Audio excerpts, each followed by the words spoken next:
கணக்கு பதிவியலிருந்து பயிற்சி 1 கணக்கு 11 பார்க்கலாம்.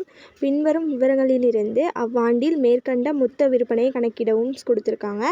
2018 ஜனவரி 1 அன்று கடனாளிகள் 1,30,000. அவ்வாண்டில் கடனாளிகளிடமிருந்து பெற்ற ரொக்கம் 4,20,000. விற்பனை திருப்பம் 35,000. வாராக்கடன் 15,000. 2018 டிசம்பர் 31 அன்று கடனாளிகள் 2,00,000. ரொக்க விற்பனை 4,60,000. இப்போது இதுக்கான சம் பார்க்கலாம். இப்போது மொத்த கடனாளி கணக்குன்னு போட்டுக்கணும். பற்று வரவு போட்டுக்கலாம்.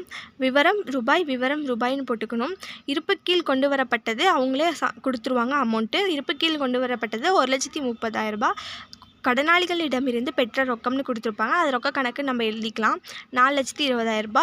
விற்பனை திருப்பம் 35,000. வாராக்கடன் 15,000. இருப்பு கீழ் இறக்கப்பட்டது 2,00,000 கொடுத்துருப்பாங்க. இப்போ இதெல்லாமே டோட்டல் பண்ணிங்கன்னா 6,70,000.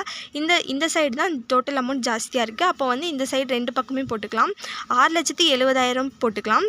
இங்கே 1,30,000 இருப்பு கீழ் கொண்டு வரப்பட்டதுன்னு கொடுத்துருக்காங்க. இப்போ இது ரெண்டையும் மைனஸ் பண்ணோம்னா கடன் விற்பனை 5,40,000 கொடுத்துருப்பாங்க.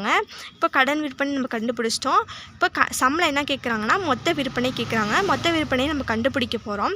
கடன் விற்பனை ஆல்ரெடி கண்டுபிடிச்சிட்டோம். 5,40,000 கண்டுபிடிச்சிட்டோம். ரொக்க விற்பனை சம்மிலே கொடுத்துருவாங்க. மொத்த விற்பனை கேட்டாங்கன்னா சம்மிலே ரொக்க விற்பனை கொடுத்துருவாங்க. அப்போ 5,40,000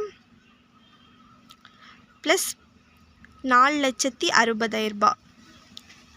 இது ரெண்டையும் கூட்டினிங்கன்னா நமக்கு 10,00,000 கிடைக்கும். ஸோ மொத்த விற்பனை 10,00,000 நம்ம கண்டுபிடிச்சிட்டோம்.